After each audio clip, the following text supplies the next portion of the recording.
2025 শিক্ষাবৰ্ষৰ হাইস্কুল শিক্ষান্ত পৰীক্ষা অংকুৰণ শিশু নিকেতন গুৰেশ্বৰৰ এয়া বনশ্ৰী কাকতি দীঘলীয়াকে হাত চাপৰি দি জাতি এখন ফুলাম গামোচা আৰু সম্বৰ্ধনা পত্ৰ সম্বৰ্ধনা জনাবৰ কাৰণে আহ্বান জনাইছে। এইফালে চোৱা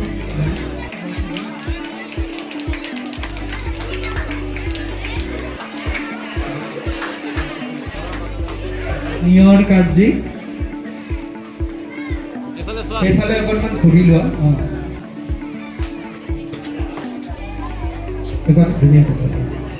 অভিনন্দন পত্ৰ। শিক্ষাই মানৱ জীৱনৰ মূল ভেটি, শিক্ষাই এন্ধাৰৰ ভেটি ভাঙি আলোকৰ সন্ধান দিয়ে। হে উদিত সূৰুজ আগবঢ়াব লাগিব আজি। এইকাৰণেই বৰ্তমান আমাৰ আজিৰ এই অনুষ্ঠানত নিৰ্দিষ্ট বক্তা। নমস্কাৰ।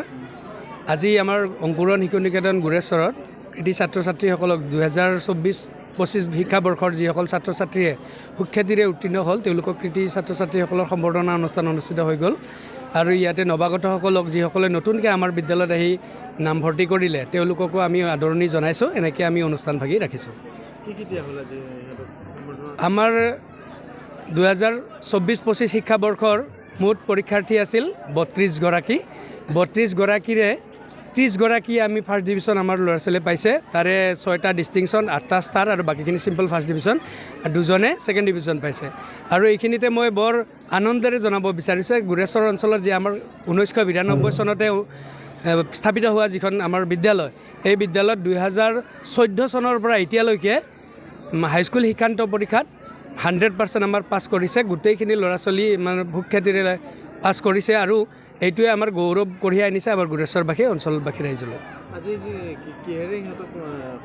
হয়, আমাৰ কৃতি ছাত্ৰ ছাত্ৰীসকলক আমি সম্বৰ্ধনা পত্ৰ, ফুলাম জাপি, আমাৰ জাতীয় গামোচা এনেকৈ সম্বৰ্ধনা জনাইছোঁ আৰু তেওঁলোকৰ উজ্জ্বল ভৱিষ্যত কামনা কৰিছোঁ। নিৰ্দিষ্ট বক্তা হিচাপে আমাৰ উপস্থিত আছে শ্ৰদ্ধাৰ অমীন্দ্ৰনাথ ছাৰ। তেখেত গুৰেশ্বৰৰ এজন বিশেষ ব্যক্তি, যিগৰাকী ব্যক্তিয়ে শিক্ষাখণ্ডত তেখেত অৱসৰী প্ৰধান শিক্ষক।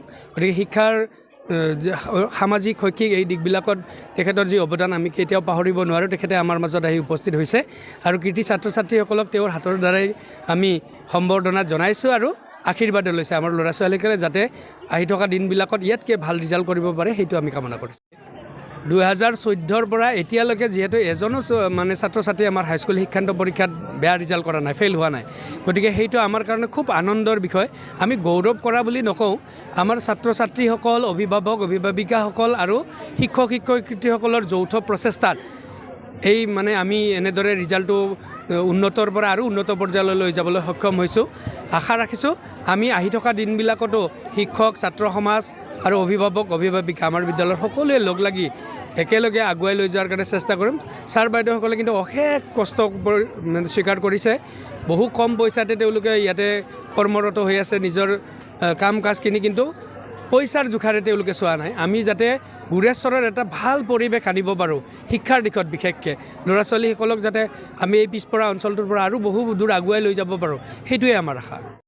1992 চনত স্থাপিত হৈছিল আৰু তাৰ পিছৰ পৰা লাহে লাহে আহি আজি 3-4টা বছৰে প্ৰায় 100% ৰিজাল্ট হৈ এই পৰ্যায় পাইছে। আৰু এই স্কুলত মই বৰ্তমান সভাপতি হৈ আছোঁ। অংকুৰণ শিক্ষা নিকেতনৰ পৰিচালনা সমিতিৰ মই সভাপতি আৰু মোৰ লগত বহুকেইজন আছে।